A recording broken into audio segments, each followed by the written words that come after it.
Good evening. Welcome to this meeting of Westminster Mayor and Common Council. The council meets here at City Hall on the second and fourth Mondays of every month. Please note that council meetings, although open to the public here at City Hall, are also available and streamed live on the city's YouTube page, as well as the Community Media Center channel and website. Now we're going to do every meeting with the pledge of the flag, followed by a moment of silence.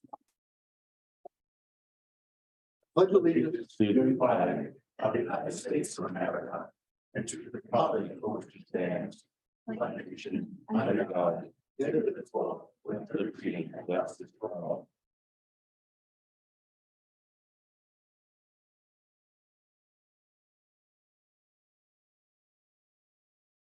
Thank you.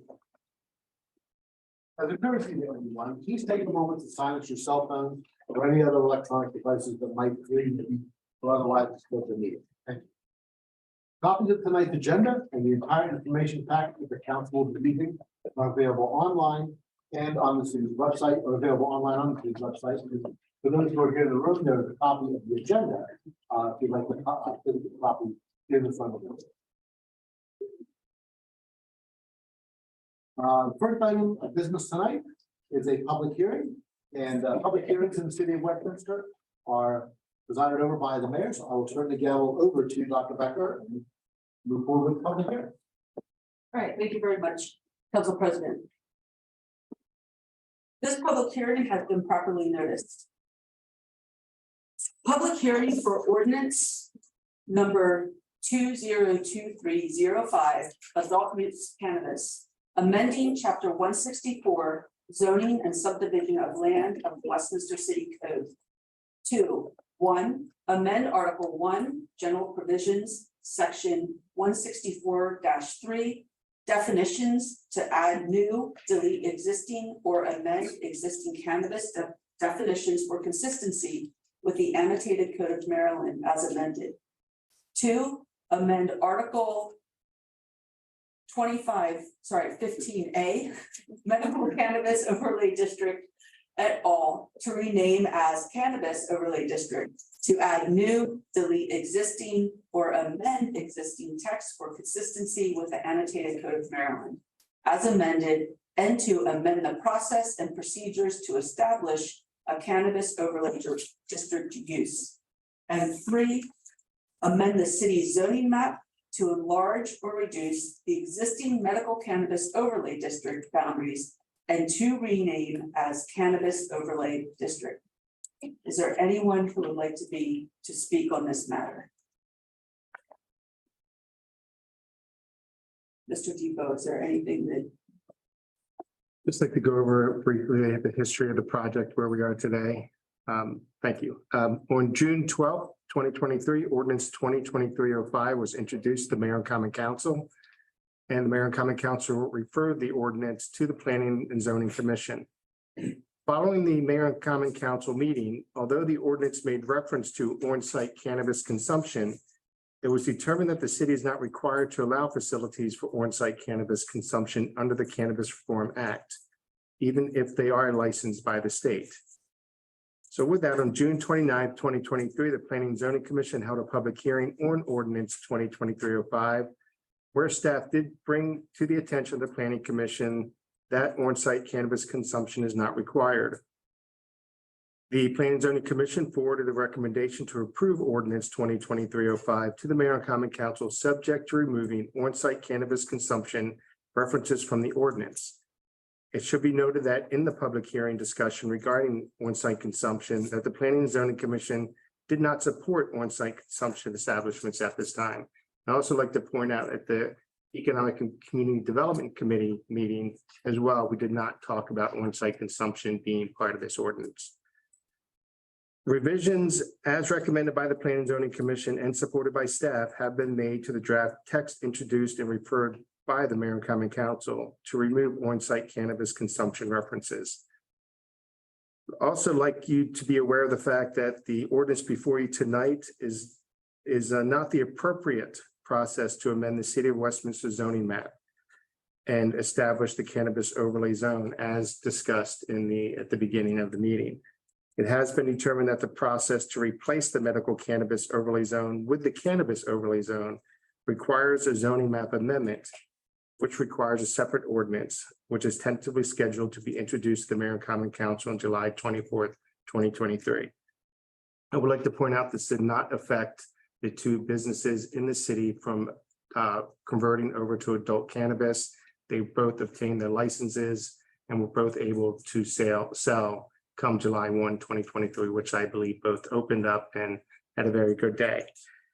The Department of Community Plans, with that, the Department of Community Plan Development recommends ordinance 2305 introduced on June 12, 2023, as amended, as recommended by the Planning and Zoning Commission on June 29, 2023, and provided an attachment 4 of the staff report to remove any reference to on-site cannabis consumption establishments and effectively not allowing such use in the city of Westminster at this time by the Mayor and Common Council.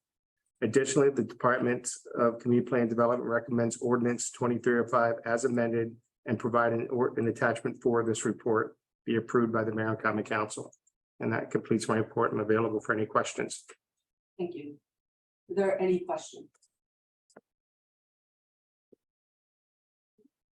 Seeing no one wishes to speak, the public hearing is closed. Thank you, Mayor. I'll move on now on agenda.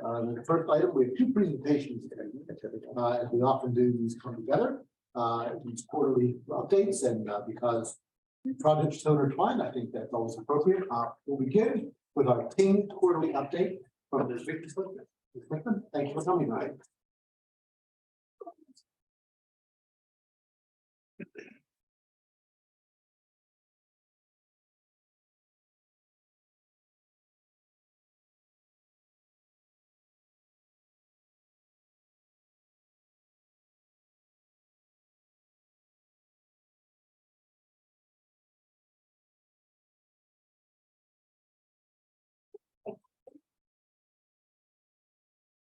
Thank you so much for having me.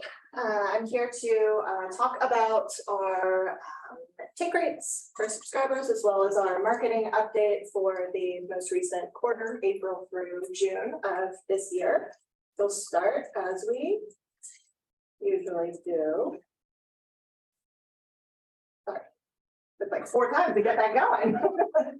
Luckily, this thing is not our network. Our network is super fast. I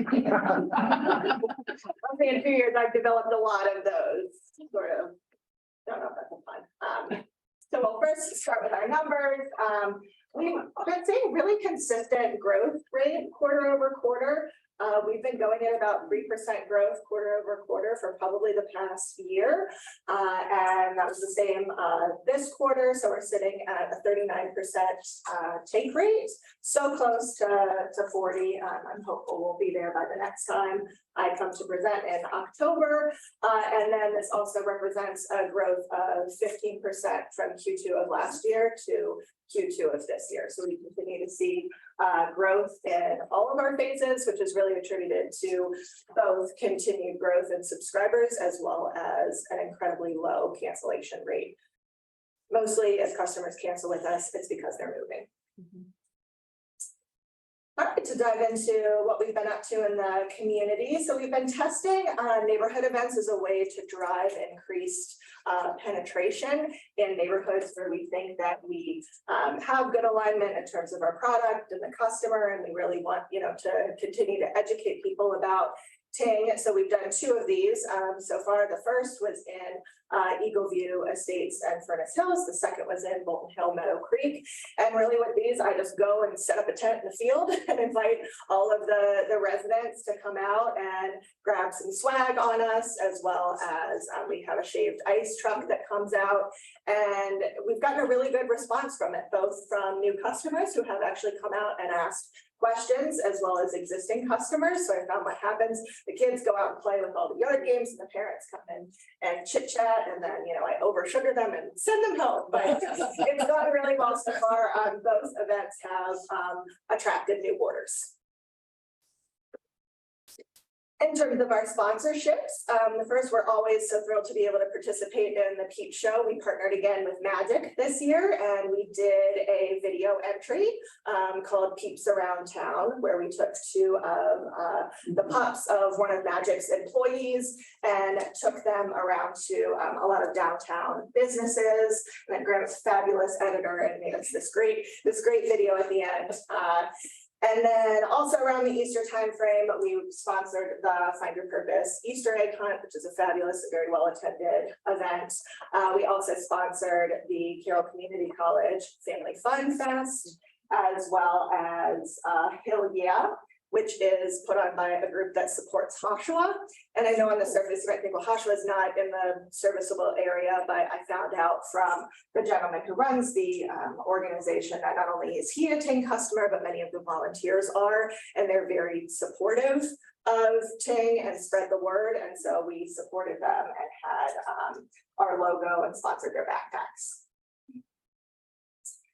We've continued to run lead gen giveaways on Instagram every month, and this is a great way both to get in front of new customers and get their information in kind of a lower pressure way. You know, they're just giving us their phone number and their email, and then we're sending them information. They don't have to order. And then in return, we enter them into a chance to win a giveaway. Every month I feature a local business. So we did in April, Super Mario Brothers movie I get called a nerd all the time because my son says it's bros, mom, not brothers, and I still say brothers. But we did a prize pack where we gave away a gift card to GameStop as well as to the RC theaters, both which are in Town Mall, and both customers.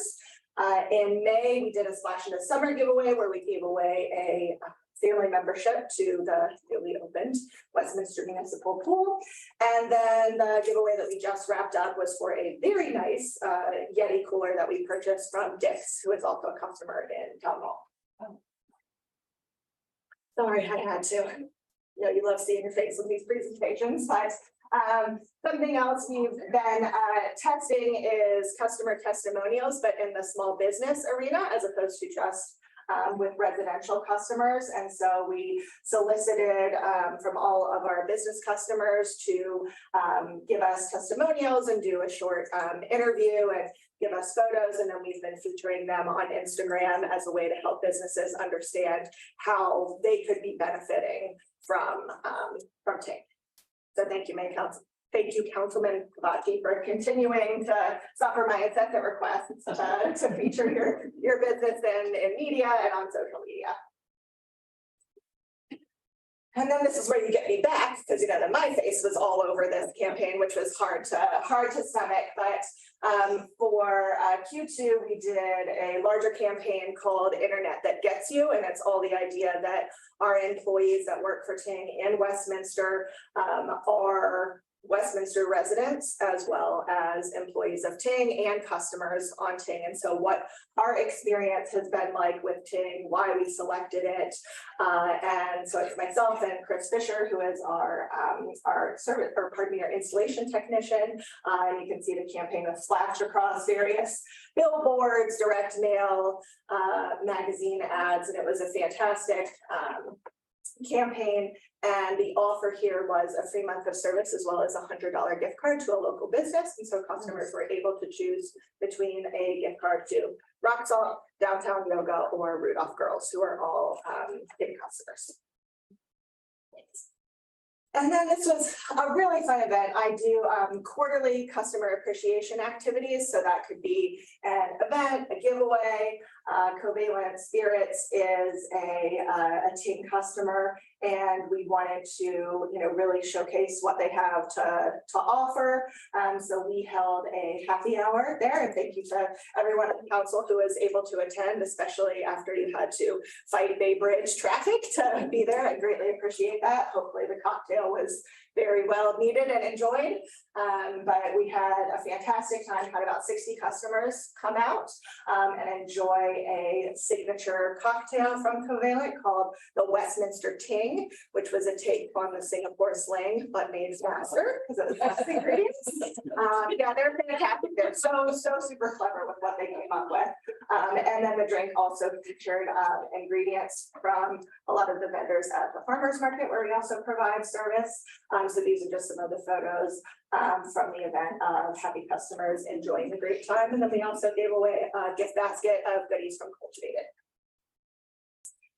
And then lastly, something that's not really as aware unless you go to the website frequently, but we've had a website that I think everyone in the company would agree with and be okay with saying was pretty stale for the past few years, and it wasn't aligned with our new brand and just wasn't a great customer experience. So we have a product team that is really worked very, very hard to launch this new website experience, and it both improves things on the front end for customers. So it's a much easier way for a new customer to navigate to the website very easily, put in their address, see if service is available, and then move through the order flow very quickly. But then it also has some advantages for us on the back end. So it makes things a little bit more easy and seamless for our support team so that they can focus on providing a great onboarding experience to customers as opposed to having to try and navigate an old system that was kind of pieced together. So we launched the new website experience on May 30th, the first generation of that V1, and then we'll continue to iterate in the coming months and roll out even more features. All right, any questions I can answer? Any questions? Yeah. So when you mentioned the businesses, so when you that have taken, when we're talking about some of the businesses that you mentioned, do you know approximately off the top of your head, or how many downtown businesses utilize TAM? I do not know that number off Okay. the top of my head. I could definitely get it for you. We have about 200, what we would consider business customers, meaning they're on the work gigabit plan. Okay. But of those, I would say the majority of them probably are in downtown and the airport business park. And then we probably have a few scattered elsewhere. Yeah, I was just curious. Yeah, and then Melissa Thorne had asked me to attend one of the city downtown business meetings and was very gracious, and she offered to pass out business flyers. So I dropped those off, and then as she does kind of her walks about town, she's passing out flyers. Oh, wonderful, good. Yeah. Great, thank you. Thank you. Any other questions? All right. Thank you very much. Always great to have you with us. Thank you so much. Yeah, I was learning that today. That's amazing. I had no idea. It's not for us. Brothers. It probably will be by the next iteration they're in. So. I could. Next, we have Mr. Graham Dodge from Magic to fill us in on their activities. Mr. Dodge, thank you. Thank you for having me.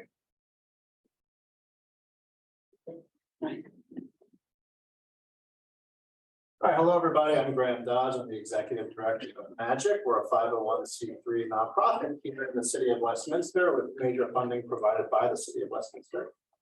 This is actually our third and fourth quarter's progress report, since our last progress report was in the middle of our in the middle of our third quarter. So if you are unaware or don't know much about Magic, you can kind of consider us as this confluence of students and workforce coming together with entrepreneurs and startups, investors and funding, and industry volunteers and mentors, all in technology related industries to help us then output economic development, workforce development, investing and startup acceleration. We have a vision for the city of Westminster that we call Silicon Main Street, taking from the Silicon Valley in Mountain View and that part of the South Bay area of California. And we see this as a technology-driven economic development plan for Westminster to reverse the flow of commuters, create net positive job growth, and increase city revenue, and to create ultimately a sandbox infrastructure for technology innovation built on the city's investment in gigabit fiber.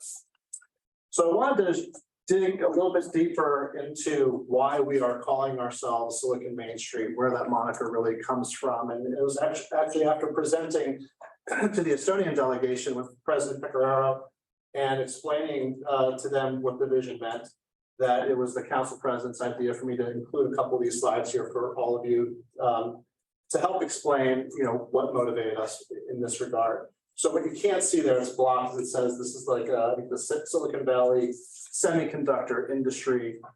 And it's a timeline of when the very first semiconductor companies received funding from the Department of Defense to build these companies out in Silicon Valley. And the first company was actually called Shockley, which quickly was renamed Fairchild Semiconductor. And over the decades, that company has led to the proliferation of more semiconductor-related companies and technology companies in that region, affectionately known as the fair children of Silicon Valley. And you may not recognize all of the names, but eventually you see how it leads to the growth of companies like Intel, AMD is also in there. And then noteworthy is what we would call academic interdependency with a research university, in this case Stanford University, which back in the 1950s was not much of a research university. And so when I was looking at the region here for the technology industry sectors that could best benefit from gigabit fiber and be cultivated for workforce development in this region, I was looking for some of these key traits of how this kind of family tree might proliferate here. And I came across the autonomous robotics industry, which if you go back to 1991, there was a company called F&M Manufacturing near Hampstead that was bought by General Dynamics to create General Dynamics robotic systems, who then moved their headquarters to Westminster, where Knorr-Brake is currently today.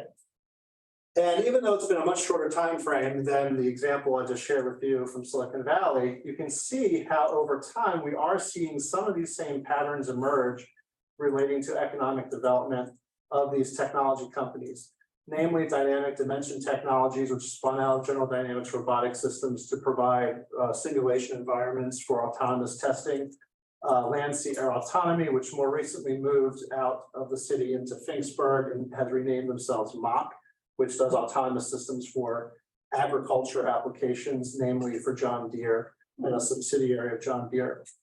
But a lot of the people who work for General Dynamics Robotic Systems live here in Carroll County or Westminster, still live here to this day, and have worked for all these other companies that are sort of Carroll County adjacent. So this is exactly the pattern that I was looking for when I kind of set out to understand, like, where can we put our effort, where can that effort pay off the most for the city of Westminster? And so then we endeavored upon building the Autonomous Robotics Innovation Center. And within a pretty short order, we were able to accumulate all these various partners. I think what you're missing from the top there is Knorr-Brake, which was our initial partner, who provided us with a $78,000 grant to build out this facility. And then the Collett Foundation is also obscured. But here you can see we already had our ribbon cutting for the event with the entire city council and the mayor present, along with the Maryland State Department of Commerce, the director of the Department of Commerce, Kevin Anderson, a couple of delegates from Carroll County, and of course, Commissioner Tom Gordon is in the photo as well, and Mike Mullen from the Chamber of Commerce. And even in the short amount of time that we've had this program standing up, and while we were doing many of the programs still within Magic's offices, while the facility was getting zoned properly, we were able to find jobs, do the training and find jobs for two of the students that have been part of this internship program. One of them is Caden Selmer, who was with us for 2 semesters, who received his level 2 robotics technician certificate from Magic, and then was hired this summer at $17 an hour by Mach. And his comment to us was that riding on their autonomous tractor was like riding a full-size ducky bot, which is what he's building right there. And then we have Piper Dixon, who's actually from Century High School, who was under a teaming agreement with us in Dynamic Dimension Technologies, who developed her skills doing 3D modeling for them in their virtual simulation software. She's actually going to BYU in the fall under a full scholarship. And then we have Sarong and Irene, who also received their level 1 technician in the 1 semester that they were with us. And Sarong's going to Cornell, and Irene is going to UMBC. I failed to mention, I should have put a little hired by for Sarong as well, because she was hired by Akira, the ramen place in Westminster that had the robot servers. And I asked her, I said, did they hire you because of your background with robots now? And she said, yes. and I asked, Yeah, so have you had anything to do with the robots? Yes, she said all they had me do so far is change the music on them. So she's being underutilized by Akira. Anyway, so this is very, very early successes that we can attribute to our efforts in workforce development here in this region.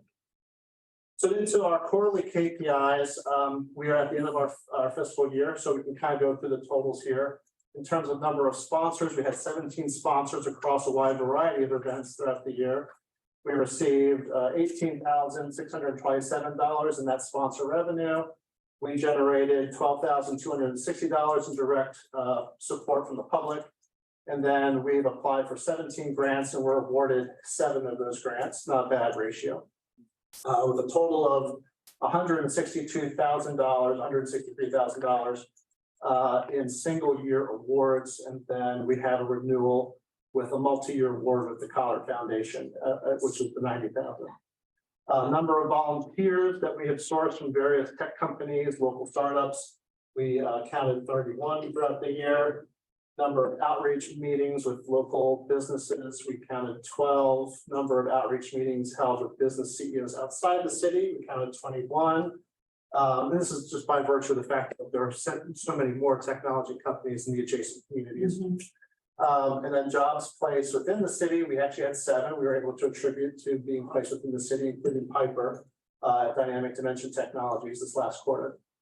And then we have 4 workforce development, workforce experience students that we were able to hire this last quarter as well, who are being paid for by this Carroll County Workforce Development to work at Magic and learn skills related to the industries that we're working with. We were able to also facilitate 1 outside, and technically that was Caden Sommer, who's now working in Finksburg for Mock, but also very much a local company in the regard of their influence. We hosted 19 events where we attended or hosted 19 events. Of those, where fiber was promoted, we had about 17 we could attribute direct promotion of Ting. And we had coverage in 11 different articles throughout the year. Accomplishments in Q3, we hosted our hackathon. This would be January, February, March. We hosted our hackathon at Carroll Community College with 7 student teams from around the region. We host our Spire Girls program, which is a new burgeoning program at Magic, helping to attract girls in school from 8th grade to 12th grade interested in STEM careers. And we had Alex Lockwood of the National Space Telescope Institute present to that group. That's the bottom photo is with the behind side. And then we had our 2 paid interns from Winners Mill join us. That was Sarong and Irene, plus our returning paid intern, Kaden, who got the job at Mock. And then we had 4 more interns that were being paid through a teaming agreement with Magic, who are actually being hosted and hired by Dynamic Dimension Technology in Westminster. So a lot of good faith being done between Magic and Dynamic Dimension Technologies and helping to cultivate this workforce. And then we've developed a partnership now with Johns Hopkins Applied Physics Lab for collaboration on the Autonomous Corridor project. And this is the same team that collaborated with the city on the modernization of the Cranberry Station. So this is something that they are passionate about as part of their smart city infrastructure initiatives at Johns Hopkins Applied Physics Lab. So as soon as we're basically ready to take the next step in that project, they are there as a partner to help us. In Q4, we were awarded a couple more grants, $7,500 from John J. Leedy, $4,000 from Carroll County's Local Management Board, which helped afford us some VEX robotics kits, which is a robotics platform for teaching in STEM and also related to competitive robotics. We hosted 75 students at our Capture the Flag cybersecurity event. We had our ribbon cutting, of course. That's Magic's complete board of directors right there. The bottom photograph, the top photograph is our Capture the Flag event that was held locally at Carroll Community College, and then had remote participation from all over the world, actually. We host our Good Game on Main events, which is where we open the doors to Magic's offices at the end of every month on Fridays, and we have Nintendo Switches set up for kids and their families to come in and play Super Mario Bros. Right? Bros? And other Nintendo games. Oh, I forgot to mention too, at the ribbon cutting, We received 4 citations of recognition, 2 from Carroll County delegates, 1 from the Maryland Department of Commerce, and 1 from Senator Chris Van Hollen. We certified our first students in robotics, that I've already mentioned. I mentioned those students getting jobs, and we've been selected as semi-finalists for 2 grants, one with the Rural Maryland Council and the other with TEDCO, with a cumulative total of $137,000 in potential grants that we're waiting to hear back from hopefully next month or this month. And then we hosted the Maryland Computer Science Teachers Association meeting for their Western Maryland chapter, which was really an interesting experience, meeting all the computer science teachers in the area and hearing about what their pain points are in teaching students. And some of them actually want to receive certifications in robotics through Magic now that they're aware of the programs we're offering at ARC. So the next 2 quarters, or next quarter, I should say, we have our Pokemon Go Trash Pickup Day this Saturday, July 15th, 10 a.m. till 2 p.m.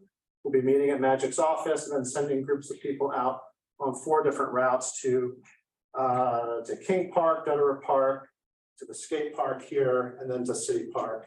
And thanks to Abby Gruber for offering to host some refreshments for them at the Armory for those that are coming this direction, because I'm sure it'll be a hot day.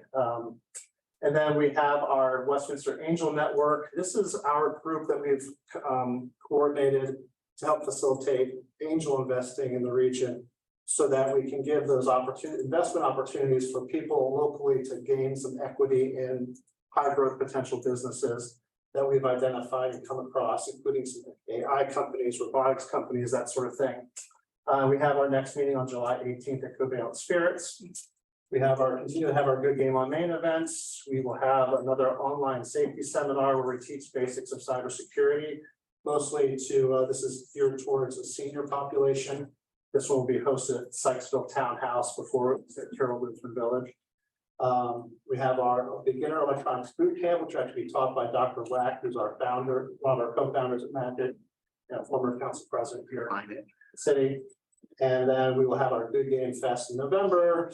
Continue to have more Spire Girls programs, including with local entrepreneur Teresa Bethune from Info Pathways. And then we'll have our next Capture the Flag event in October. Any questions? Any questions, Mr. Burns?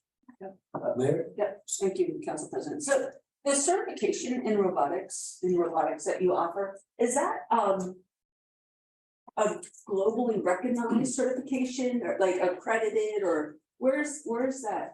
It's going to be. Okay, well, that's still my question. I mean, so, okay. So, well, interestingly, one of the criteria for us to qualify for hosting training for apprenticeships, which is like their Maryland blueprint, is coming forth with this requirement for apprenticeships. I think 40% of students have to have some sort of industry recognized apprenticeship or internship or some sort of industry experience by the time they graduate.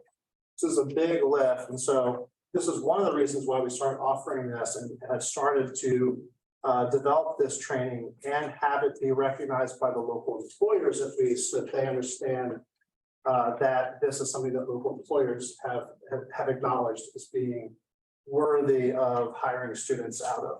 So that's the first step, really. And once we get a few more of these under our belt, then we'll have some undeniable statistics to be able to show any other kind of, we're not looking to get accredited ourselves, but in so much that local companies looking for these skills are hiring our students to receive that credential, then it is effective and we can say it's industry recognized. So the curriculum that you use for this is developed by Magic?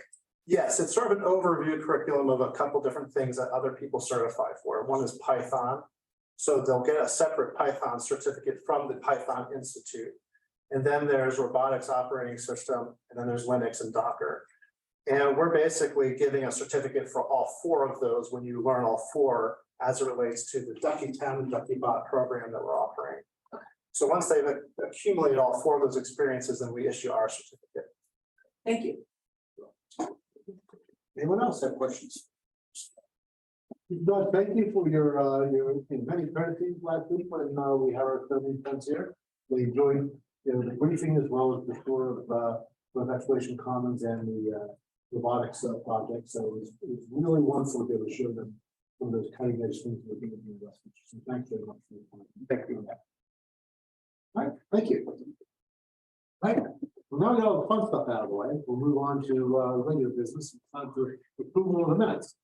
May I have a motion to approve the minutes of the Mayor and Common Council meeting of June 12th, 2023. A motion by Mr. Bayhoff, is there a second? Second. The second by Mr. Cavacci. All those in favor, please say aye. Aye. Those opposed say nay. The ayes seem to have the ayes have it. The minutes are approved. We have 3 items on the consent calendar this evening. May I have a motion to approve the consent calendar. Motion to approve consent. A motion by Ms. Gilbert, is there a second? Second. The second by Mr. Bayhoff. All those in favor of approving the consent calendar, please say aye. Aye. Those opposed say nay. The ayes seem to have the ayes have it. Consent calendar is approved. Report from the mayor, Dr. Becker. Thank you, Council President. Now we're back to fun stuff. Short business. So we haven't met for a while, so I have a bit to report on. Just want to start on Tuesday, June 13th. We had the Maryland Torch Run event that was hosted at McDaniel College. I'd like to thank the Department Director of Campus Security, Eric Imler, at McDaniel College for the invitation. I was joined by council members Ann Gilbert and Kevin Dayhoff for the ceremony, and I got to say the words of welcome to the attendees. Maryland law enforcement raises several $1 million for the Special Olympics each year, and I was proud to be a part of that. June 17th, I'm not going to say much about it. I think some others might. We had a fantastic and packed beer and barbecue stroll. Streets were crowded, people were smiling and happy, enjoying the day. There was plenty of food and drink and vendors to shop from. And thanks to Rec and Parks, as always, for putting on a great event. On June 21st, I officially welcomed our new Deputy Chief, Christian Price, to the Westminster Police Department at his swearing-in ceremony. Councilmember Cavacci was also present with me that morning. Major, it was very nice to meet your family that day as well. Thank you. Deputy Chief Price has hit the ground running, and I'm thrilled to have him in a leadership role at the Westminster Police Department. And welcome to your first company meeting. Sunday, June 25th through the 28th, most of the council, along with myself and our clerk, Doug Barber, and our Director of Planning and Economic Development, Mark Depot, were in Ocean City at the Maryland Municipal League Conference. It was an amazing conference. I had a wonderful networking opportunities, attended workshops on municipal government, spent time with mayors from across Maryland, and was able to get some time with the governor, lieutenant governor, and was also able to meet with several cabinet secretaries. I imagine others may also talk about the conference as well, but I especially want to congratulate Councilmember Ann Gilbert for presenting at a panel on homelessness, housing, and mental health at the MML conference. On the subject of Councilmember Gilbert, I also wanted to take a minute to publicly congratulate her for being appointed to the Governor's Center for Excellence within the Governor's Office of Crime Prevention, Youth, and Victim Services. She is a member, she will be a committee member of 3 years on the Planning and Implementation Committee that is housed within the Governor's Office of Crime Prevention, Youth, and Victim Services. And so congratulations on that appointment. I think that's just fantastic. On Friday, the June 30th, I attended a Wandering Waterways workshop in Berkeley Springs, West Virginia. I snuck in as a Maryland mayor by knowing the organizers, but I did learn about how the town of Bath is using green infrastructure to eliminate some of their flooding issues, which we luckily don't have, improve their stormwater runoff, and increase their biodiversity in town through innovative streetscapes. July 1st through just this past weekend, we had our delegation from PIDA Estonia arrive. I think I can safely say we had a fantastic visit with Council Member Sarit Fahelgas and Development Director Carroll County. I know they had a wonderful time traveling around Westminster, Carroll County, and the region. Thank you, especially Council Member Tony Cavacci, who helped them to welcome cookout at his family's residence, and to everyone on the staff, which is just about everyone who is a city employee who participated in the week by describing their position within the city, what they do, answering questions. I would like to thank all the department heads who came to our special meeting of the mayor and council on that Thursday evening to talk about what they did and introduce yourself. I appreciate all of you. And so thank you so very much. One of the items that both council member Helgas and Ms. Yanoff commented on throughout the week was the kindness shown to them and the helpfulness of everyone they met, not only at the city, but within, not only from the city employees, but also within the city and within the county. And a special thanks to Tom Baird, who orchestrated a phenomenal itinerary for the week, down to the 15-minute mark. Last week was also the in-person week of workshops for Common Ground on the Hill. If you're not familiar with Common Ground on the Hill, it is 2 weeks of workshops. It's amazing. At McDaniel College, 1 virtual week, 1 in-person week of traditional arts and craft classes taught from people around the world. I've taken classes on timber framing, watercolor, all sorts of things. Last week, along with hosting the delegation from Pi to Estonia, I took a class on blacksmithing and woodwork and built a cabinet using primitive blacksmithing and hand tools. Taking a class at Common Ground is one of my favorite things to do over the summer. And so if you've never been, I really encourage you to check that out. And then on Saturday, July 8th, Westminster held a Pride Festival. It was one of the largest and most well-attended. And this is only the 4th year that Westminster had hosted a Pride Festival. And it was such a great day to be out in the city. I awarded the scholarship prizes for students from CCPS who had graduated and are headed to college. And Jason Garber, one of the organizers, and myself accepted a citation from the governor's office in celebration of our festival. I'd also like to take this evening to thank Birdie's Cafe, the Rudolph Girls, Mermaids, Lifebridge Health, Random House, and Ting for being major sponsors of this event. We have a busy month coming up for the rest of July as we celebrate National Recreation and Parks Month. Council members are continually meeting in committees to address city business, and I'm looking forward to the rest of the summer and the fifth. Thank you. Thank you, Dr. Becker. Move on now to reports from standing committee to begin, as we always do, with our liaison to the Arts Council. Thank you, Mr. President. Down at the Maryland Municipal League conference, I had a nice meeting with the Maryland State Arts Council. Talked about our mural project for the Carroll Arts Center and maybe perhaps hopefully some public art projects in the future. The strategic plan for the Arts Council is moving along. We had a meeting last week. That's critical in order to continue to get the level of funding that we get from the Maryland State Arts Council. And then also the mural project is moving along. What we would like to do is for the executive director of the Arts Council to meet with the city administrator and to meet with the mayor and meet with the council president. And then after you guys take a look at the mural proposal, we'll present that to the public and to the rest of the council members. I believe that's my report. Thank you. Thank you, Mr. Behar. Economic and Community Development Committee, Mr. Hawk. The only thing I will mention is our next meeting is Thursday, July the 20th at 10 a.m. All right, thanks, Hawk. I have nothing to share tonight from the Finance Committee or from the Personnel Committee. Public Safety, Mr. Kalachi.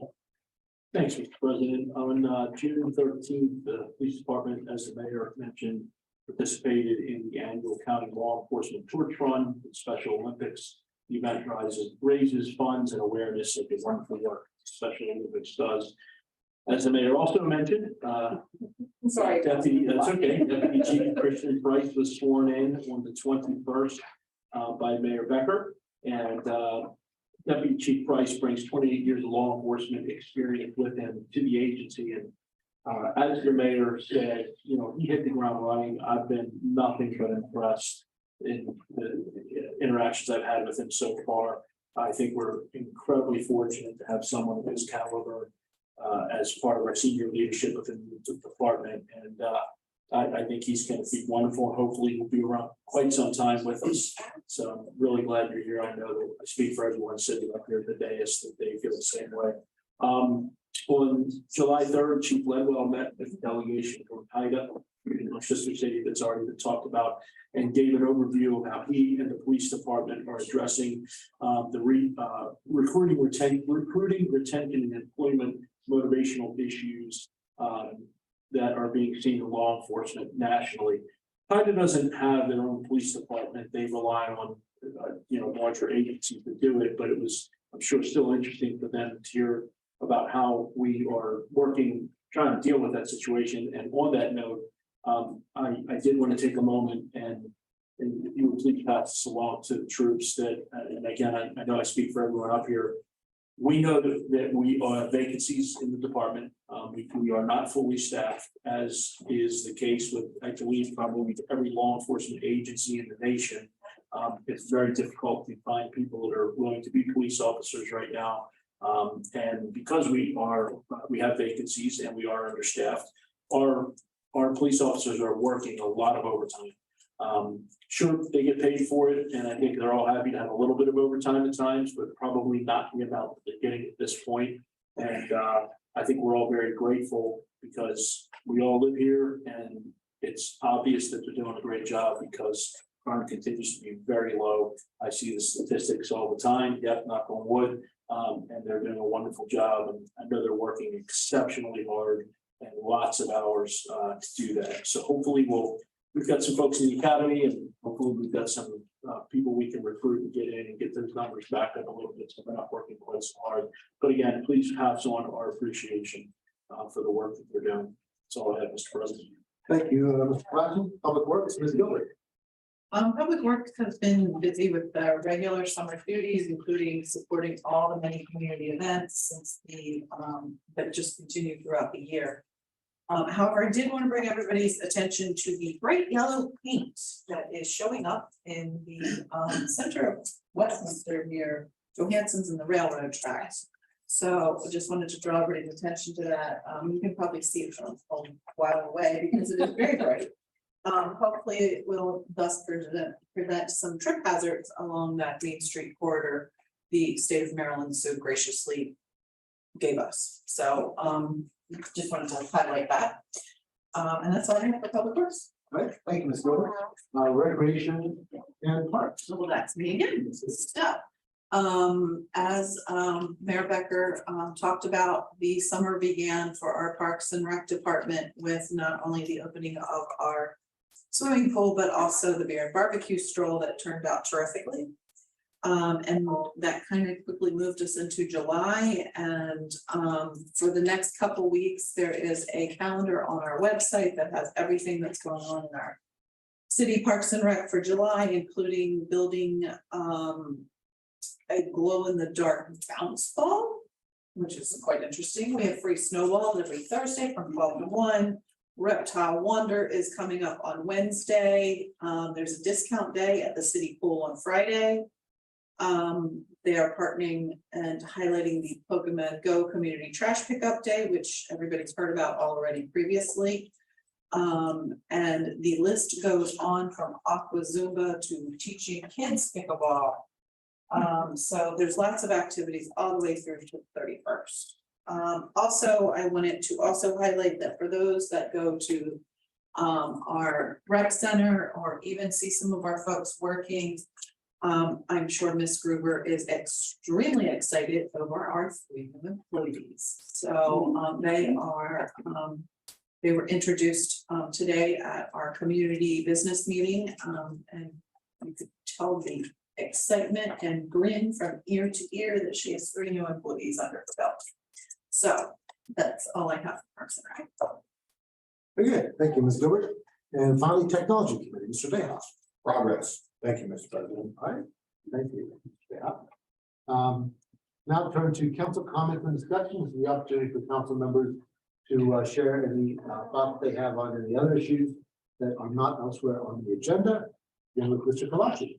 Thanks, Mr. President. Just wanted to kind of echo again what the mayor said in terms of the Estonians and visiting. It was a wonderful experience having them here for the parts of it that I participated in. I did want to echo her appreciation for retired Command Sergeant Major and former planning director, Tom Baird, in the work that he did. I know he put a lot into it to make that happen. He volunteers time, he doesn't get paid for it, he puts a lot of time and effort into it that allows city staff not to have to do that, or one of us not to have to do it, which is much appreciated. It was a lot of fun. One little anecdote for those, missed this part of vacation, but for staff as well. We went to Roxall, and the two delegates, the two people in the delegation ordered crab cakes, and they had never had them before. And I was watching when Corolla took a bite, she reached in, I was intently watching to see what her reaction was going to be. And as she put it in her mouth and started to chew, I'm sitting real close to her. She said, "Oh my God." That was her exact words. They loved it. So it was a wonderful experience. So that's all I have. All right, thank you, Mr. Kalachi. Thank you, Mr. President. The Pride Festival was wonderful. Want to echo the remarks. Pride Festival. I thought the MML conference was particularly good. This year, we got a great deal of value out of it. There were a lot of great seminars and presentations. And I really appreciated the opportunity to meet with much of the governor's cabinet. That was good. The delegation from Estonia, that was a lot of work, but I think it was really worthwhile and I really enjoyed it. And I also really enjoyed that we had a lot of statewide participation. Folks working with that. I especially appreciated the Acting General joining us for one of the events. She has been a regular in Westminster, because she wants to see her old friend, Mr. Guerrero. And I believe that's all of my remarks. Thank you. All right, thank you, Mr. Dayhoff. Ms. Gilbert. I hate to sound like a little bit of a broken record, but MML was a great convention. Not that I wasn't a speaker in part of it, but it was good. Thank you. But the topics were good, just as always, the networking, and it was really nice to see everybody kind of back to the old MML convention that, from the past 3 years of dealing with COVID. So that was really nice. I also wanted to extend a thank you to Mayor Becker and President Becker and Councilman Kavachi. They were definitely the host and hostess with the mostest. They put a lot of time and effort into helping host our guests, and everybody already did the shout out to Tom Baird, because he definitely put in the most work and effort, and without his dedication, talent, and just drive, the visit probably would not have occurred. So to everyone, thank you. And lastly, be on the lookout for information on the kindness stroll that's going to be happening between August 22nd and September 25th, hosted by the Infinite Love Project. More information it will be following, but it's going to somehow include lots of Be Kind signs between Anchor Street and Westminster Avenue, and it will be a fundraising. It will be a fundraising effort event that will produce fundraising opportunities for not only the Infinite Love Project, the Boys and Girls Club, and I think it's Find Your Purpose, and there's one more, and I cannot remember what it is. So for those of you that attended the meeting, maybe y'all can remember the fourth one, but I just can't right now. But be on the lookout. More information to follow very shortly. All right, thank you, Ms. Gilbert and Mr. Hoff. Thank you. Nothing to add beyond what already has been said. Thanks. All right, thank you. Just a couple things from me. First of all, congratulations to Ms. Gilbert on both her doing a great presentation at MML, as well as her appointment to the commission. Very, very proud of you for having done both these things. It's exciting for Westminster that you're getting this recognition. So we're very pleased about that. Also, just want to touch briefly on the rest of MML. It was a good event this year, and especially pleased Mayor Becker and I had the opportunity to go together to the governor's cabinet session and get to interact with several cabinet secretaries and their staff. Had the opportunity to talk with the new Secretary of Housing Community Development Secretary Jake Day, the former mayor of Salisbury, and when we had the opportunity to speak with him, going around the table, I said, I just want to fix in his mind that Westminster is the Salisbury of the Western Shore. Oh, that was great. And so he liked that. I think he's gonna remember that. So anyway, so but it was really great to have the opportunity to talk with him and folks from the environment and general services and a number of other agencies.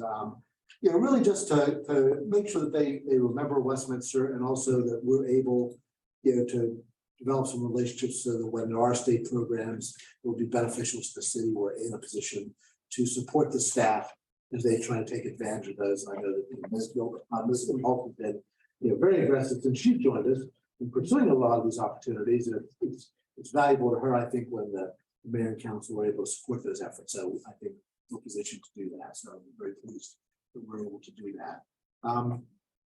Also, just briefly, we've said a lot about the visit of our Estonian friends. It was wonderful to have them here. I think I got to spend at least as much time with them as anybody else did on the council. And really enjoyed getting to learn a lot more about our sister city, as well as tell them about Westminster. One of the best things for me was two things. One was as was noted by Pachi, that they were so pleased with how kind and friendly everybody in Westminster was.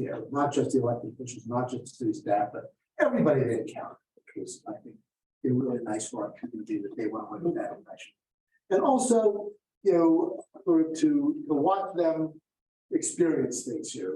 Things are different here. It's in America, and we do things differently than they do in Europe. And I think it was it was sort of interesting to get their reactions to things, and also to sort of afterward be able to talk to them. Well, tell us about what that's like in Estonia, and to learn a little bit about them. Some things they do that are different, but I think would be some interesting things for us to pursue. Other things.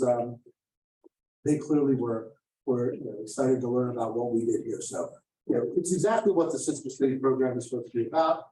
And also, I think in these difficult times for people who live in the shadow of Russia, that, I think that the original goal of the program for Maryland to take on so many relationships within Estonia was to create that sense of friendship as they emerge from out from, under the Soviet Union. I think we've done a lot to strengthen that here right now. So I'm very pleased about all those opportunities. That's all I have on that. And also just one final thing, please, on behalf of all of us, Mr. Galati, extend our thanks to your lovely wife for being such a wonderful hostess. It really was a wonderful event. And I think that I think it also was a highlight to show them the real American cookout, style cookout. Hamburgers, hot dogs, and apple pie, baby. It was the best. Did you like the cherry pie? She did like the cherry pie. Yeah. Okay, so we'll move on now to ordinances and resolutions. We have one item on the agenda tonight. Mr. President, Oh, yes. I just wanted to remind the council, if you're looking for this item, it's under the public hearing at the top of the page. Thank you, sir. Adoption of ordinance number 2023-05, adult use cannabis, amending chapter 164, zoning and subdivision of land of the Westminster City Code to 1, amend article 1, general provisions, section 164-3, definitions, to add new, delete existing, or amend existing cannabis definition for consistency with the annotated code of Maryland as amended. 2, amend article 15A, medical cannabis overlay district et al. To rename as cannabis overlay district, to add new, delete existing, or amend existing text for consistency with the annotated code of Maryland as amended, and to amend the process and procedures to establish cannabis overlay district use. And 3, amend the city zoning map to enlarge or reduce the existing medical cannabis overlay district boundaries, and to rename as cannabis overlay district. Speaker. I have nothing. At this point. I have nothing more to add. The ordinance as introduced, the mayor and common council was amended by the planning and zoning commission. So I believe if you want to accept that as the ordinance, you would have to take action on that amendment first. So I think what we will do to do this properly is let's get a motion for adoption. And then we will get a motion to accept the planning commission recommendation. I think that will then make this the correct version that we will have our final vote on. So we have a motion for adoption of ordinance number 2023-05. So moved by Ms. Gilbert. Is there a second? Second. And a second by Mr. Hoff. Now, as Mr. Depot mentioned, there's a recommendation in particular to remove the section about the on-site consumption. So we're looking at that, and accept that. So may I have a motion to accept the planning commission recommendation? Mr. President, I'll make that motion. The motion by Mr. Hoff to accept the planning commission recommendation. Is there a second? Well, you can have. I'll second. There's a second by Ms. Gilbert. Thank you. All right, now we can have some discussion now that we're talking about the correct version. Anybody have any comments on this? I do, Mr. President. A little bit of clarification, so, and I apologize, I just didn't quite realize this. The consumption question that is being addressed here, this is for the dispensaries that are selling. Or is this any establishment in the city of Westminster that we're prohibiting any consumption? I believe it's only for the dispensaries that are selling it. Okay, so we're saying in this that it's the two dispensaries that we currently have or any future dispensaries that may be dispensing or selling that you cannot consume at their facility. Yes. It's not necessarily prohibiting it from some other establishment at some point in time down the road. Yeah, the state law, I'm sorry. Well, no, I was just gonna say, with the amendment, your ordinance will not be addressing the issue of on-site cannabis establishment. Doesn't address it at all. No, that is an issue that will be taken up later by you directly. Okay. And as you may already know, the regulations at the state level are still being created. Right. And in August, there's a cannabis symposium being held that hopefully will have the information or some information regarding the regulations that will allow you to then formulate your position on the issue. Perfect, because that's what I was going to say. I think it's premature for us to make a decision on going beyond just the dispensaries at this point until we know a little bit more. So you answered exactly. Nice job. You picked up exactly where it goes. Thank you. That's all I have, Mr. President. Thank you, Mr. Kalachi. Anyone else? We have to vote on. We just voted to accept the commission recommendation, which now makes that part of the ordinance that will be voted on. So it's not, And they're clear that we have to deal with one site consumption. Directly. Yes. and in speaking with Ms. Ruff, I think that, yes, we'll learn more about where things stand at that point, and there will still probably be some questions that need to be answered after that. Yeah. As I read the language, I had some questions that I'm not sure. I have a lot of questions. So we will watch and learn, and we will continue to. They passed it so we could read it. Anyone else? We've had previous conversation about this, and the Economic and Community Development Committee discussed it, as well as, of course, the Planning Commission. We haven't discussed it and held its own hearing. So it's gone through a good bit. So, hearing no more discussion, we'll move on to a vote. All those in favor of adopting ordinance number 2023-05 as amended by the Planning Commission, please say aye. Aye. Those opposed say nay. The ayes seem to have it, the ayes have it, and the ordinance is adopted. Thank you. Thank you. There is no unfinished business of which I'm aware. Does anybody have any unfinished business? Hearing none, move on to new business. There is no new business on the agenda. Does anybody have any new business to bring forward?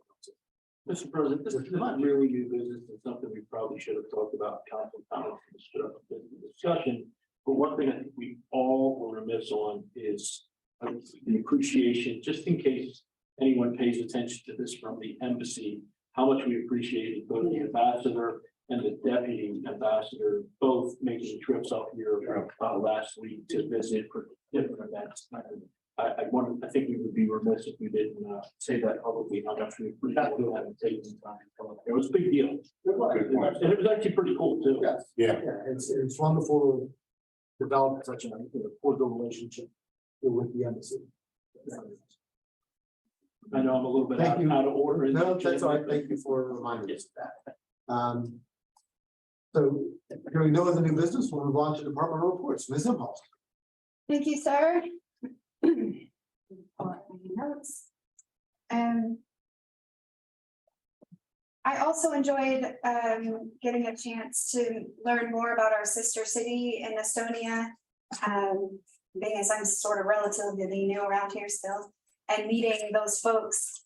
And I have worked in other cities that have had other sister cities. I think initially I'm always so surprised at the differences between the two communities, but pretty quickly it's very apparent that running a city is running a city, and it doesn't really matter where that is.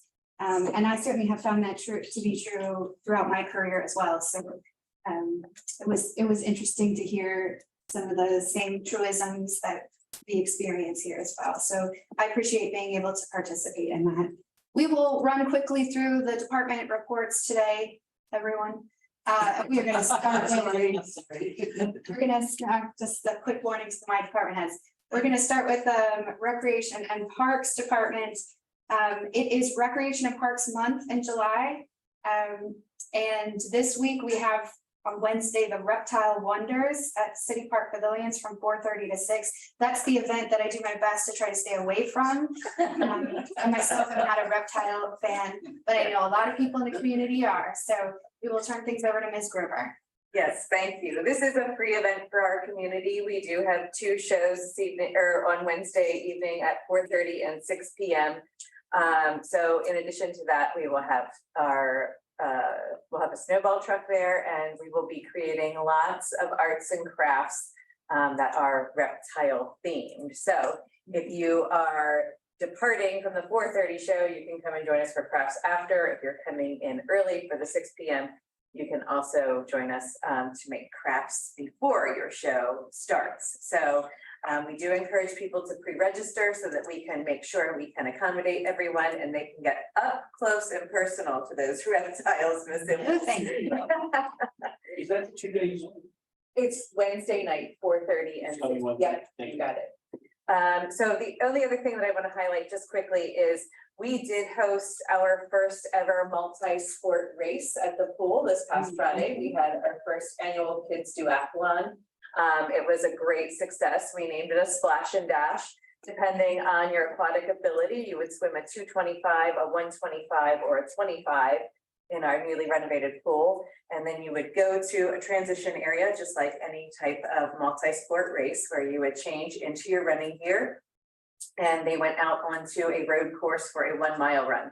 We had almost 50 participants for this first ever attempt, and everything went quite well. So we certainly will hope to investigate hosting future events like this, especially next year when we have our lap pool in service.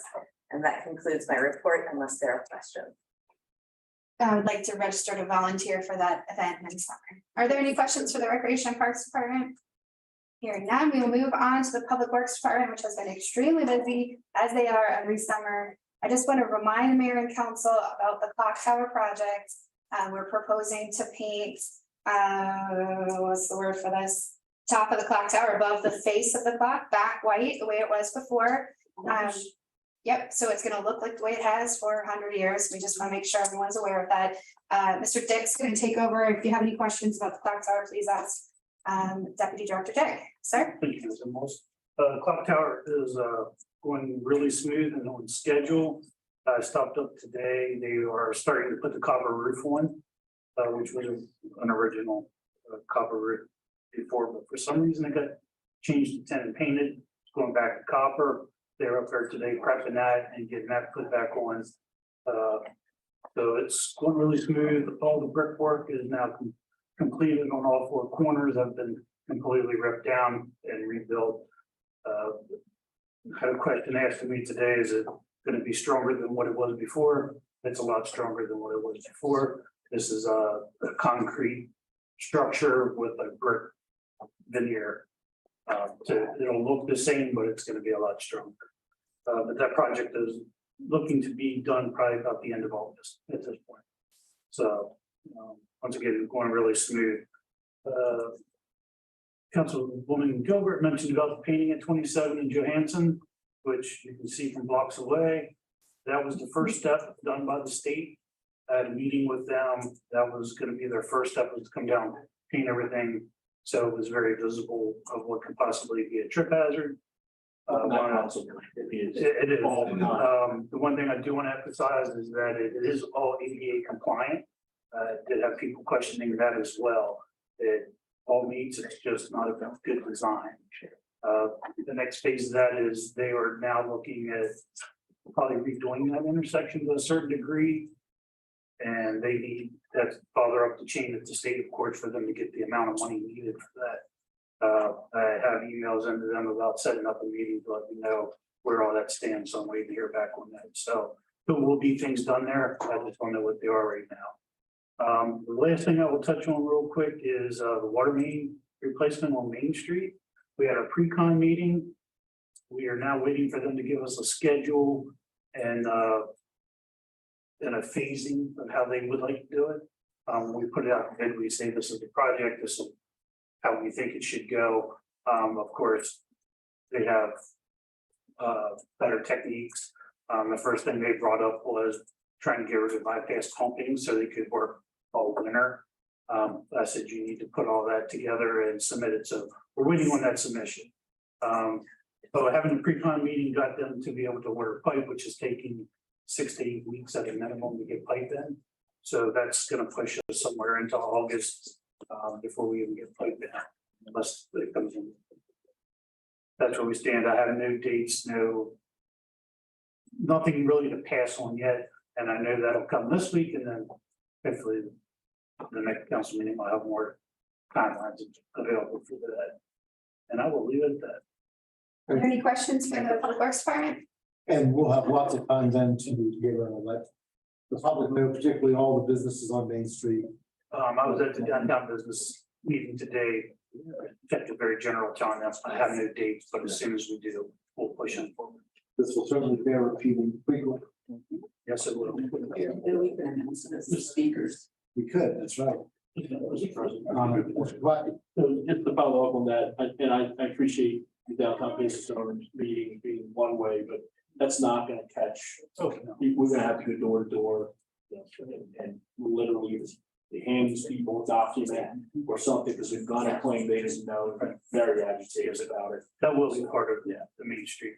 Two questions one about the clock tower. So we're gonna paint the top white, but is it gonna be the stripe or are we gonna paint the dentile bricks as well? So that's what the original question was. Right. Was we found a 1903 picture where it was just a little thin white band going around. At some point, it all got painted white from there to the slate roof. It's been like that forever. It's what everybody's used to seeing. As they started to redo the brick, he was just like, this is beautiful brick. Are you sure you really want to paint it all? Which is why I presented the question. He presented that because as a design build, he's keeping things moving. As he got around to the backside, there was brick work that wasn't so good that you would see from a street level. So then he kind of came back to me and was like, hey, it's not so good on the other side. We don't have enough of the old brick to make it match. It's probably going to be visible. You might just want to actually consider painting it white. So that's how all that transpired. and the Historic District Commission recommendation did not. Right. Thanks. I've heard it's part of that. So we did take it, this is going to be part of my report on July 11th, we took it to the HCC just for recommendation. They typically do not prefer that you paint brick.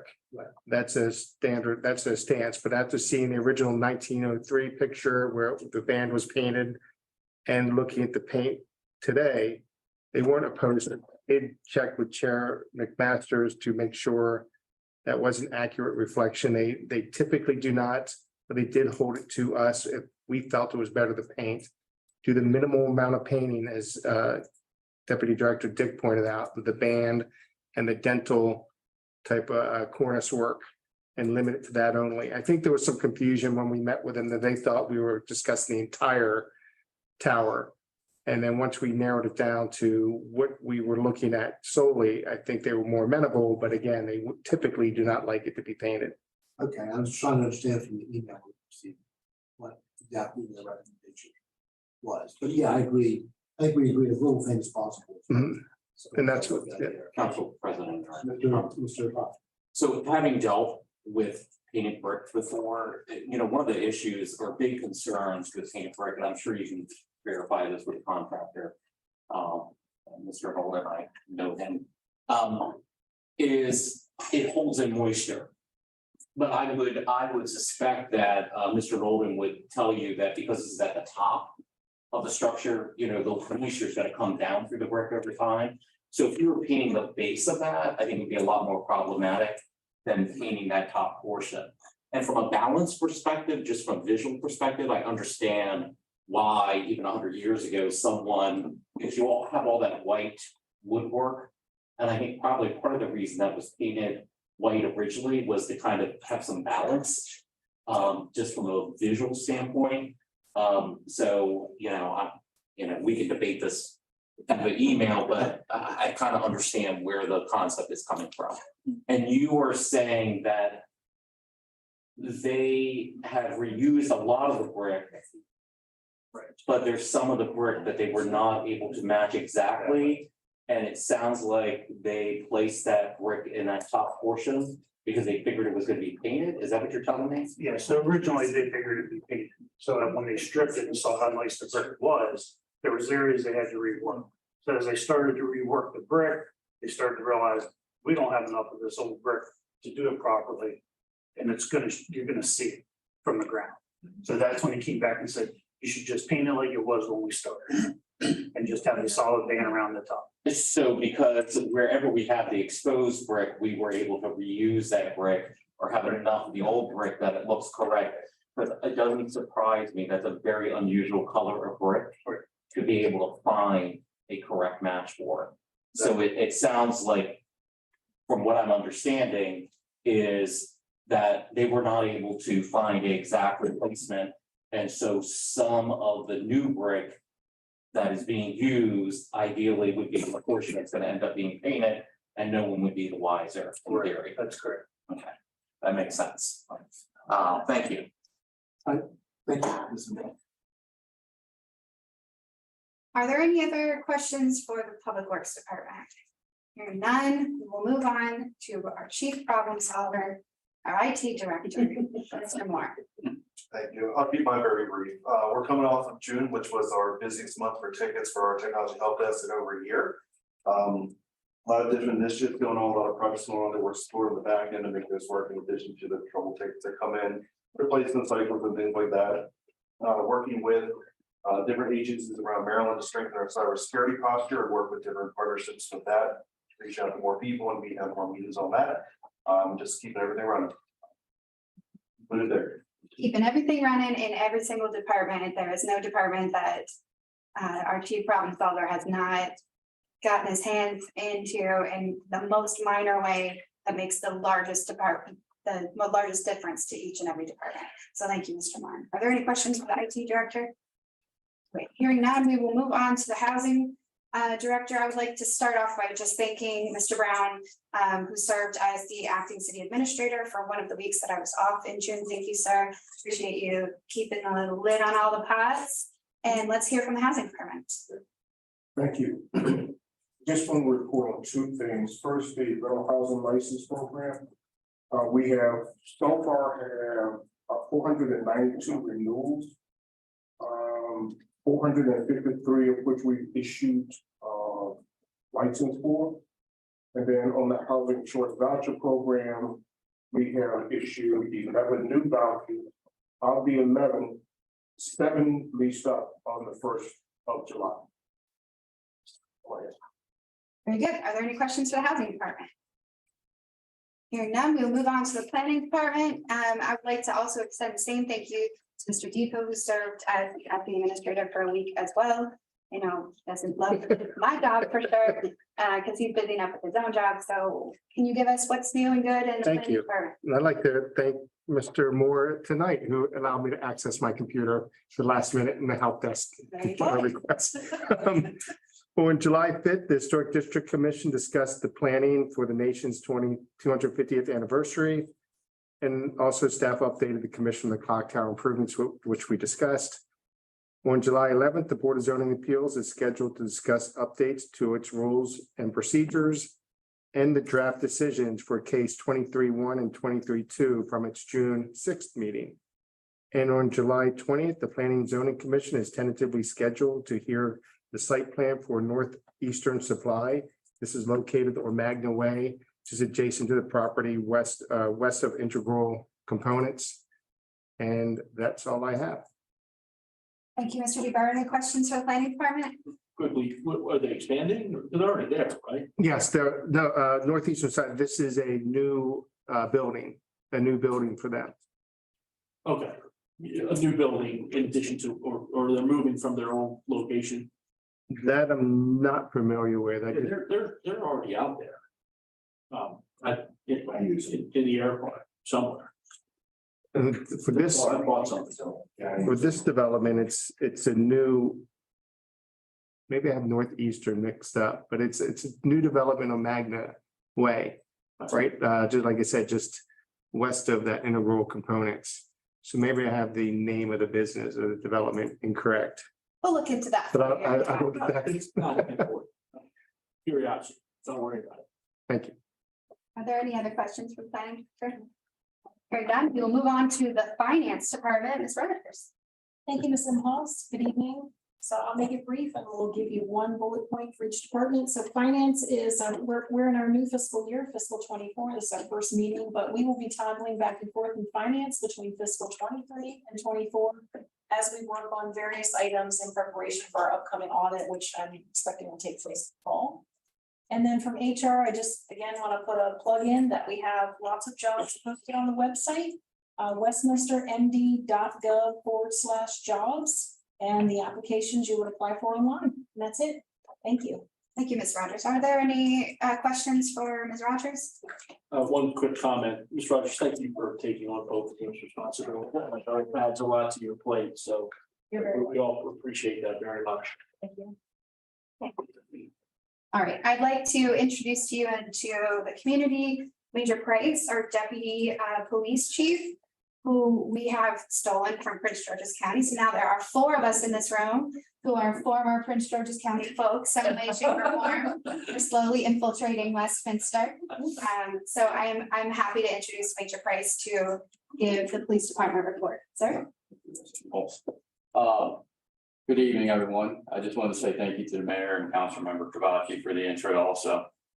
Everyone's been great in helping me transition to a new position, and I'm very excited to be here. So thank you. Go over some quick notes, highlights of some of the department's community engagement special events that we've assisted with that haven't been mentioned. On June 24th, the department assisted with the Citadel Skateboarding Foundation Bomb on the Hill. Evidently, from what I've heard, it was a great event and everything went well. Our K9 team of PFC Kanaki and his partner Leo did a demo at the Boys and Girls Club on June 29th. That was a hit. Kids really loved it and showed them what the K9 handler and his partner could do. We assisted with the 4th of July celebration at the Farm Museum. They told me today that they had over 11,000 people attend. Went very well and no major issues. I think everybody had fun. And then, we also assisted with the splash and dash diathlon at the city pool. It seemed to be a great event and I'm sure it's going to get bigger. Staffing kind of been touched on over the past month. The agency's been working hard to fill those vacancies. Last month, we've already hired a civilian dispatcher starting on the 18th. 1 lateral transfer coming in for sworn police on August 1st. And right now we have 4 hires for the police academy starting August 15th. We have several other candidates in the pipeline that look good. So hopefully we'll be filling all those vacancies. Crime issues. We had an isolated incident of catalytic converter deaths that occurred over the night hours of June 18th and 19th. We had 4 reported in the city. These deaths were connected to several other in Sykesville and Anne Arundel County. This is a regional issue, but like I said, we had an isolated incident here. And then the other thing is organized retail theft, still occurring, still an issue for us, but it's an issue regionally also. MO is that they're going to hit several stores in several jurisdictions on the same day. But we are working with other jurisdictions to share the intel and develop suspects. That's all I have. Now. Are there any questions for the deputy chief? Thank you, sir. Great, thank you. Mr. President, that concludes the departmental reports. All right, thank you very much. The final item on our agenda is citizen comments. When we invite the public to address the mayor and council on any issues that pertain to tonight's agenda or any other city issue. If citizens not attending the public meeting, we invite you to send your comments or concerns via email at comments@westminstermd.gov. All comments received by email will be shared with the mayor and council. Commenters should include their address and phone number with their emailed comments. We'll now invite comments from anyone who is present this evening. Remind everyone that our role this evening is to, this is an opportunity for the public to share their thoughts and concerns with the mayor and council. Our role tonight is to listen to the comments and respond as appropriate after consultation with staff. Now, is there anybody here present who would like to be heard? Please give us your name and address for the record. Anyone? Yes, sir. Harvey Muller, I'm at 402 Lee Masters Lane in Westminster and Wakefield Valley section. First of all, I'd like to comment or commend Public Works for your outstanding job you do for the bulk trash pickup. Our community uses you guys all the time, and it makes our community look much better than certainly without it. So you probably know my name firsthand as far as yard waste pickup. Second, Tony, we'll get back to you and Mona as well as far as the Wakefield Valley tree planting exercise out there. The neighbors are still not happy. It's an eyesore throughout the valley with the trees and the plastic tubes. They've done mowing, but that actually looks worse since they've mowed than they did before it was mowed. And I know some of the neighbors had taken it upon themselves to go ahead and mow, even though you asked us not to. But apparently some of the neighbors were not there to hear your request. But it's all I can say, it's an eyesore. We've enjoyed that space for 40 plus years as an open space. And now it's filled with 1,000 plastic tubes and overgrown grass. And your vision is certainly not the vision of our community. So I'm not sure what you want to do about it, if you're going to ever do anything about it, but just letting you know that we're not happy. Thanks very much. Anyone else wish to be heard? Okay. In that case, that concludes our agenda and the meeting. Our next meeting will be scheduled for Monday, July 24th, and without objection, we're adjourned.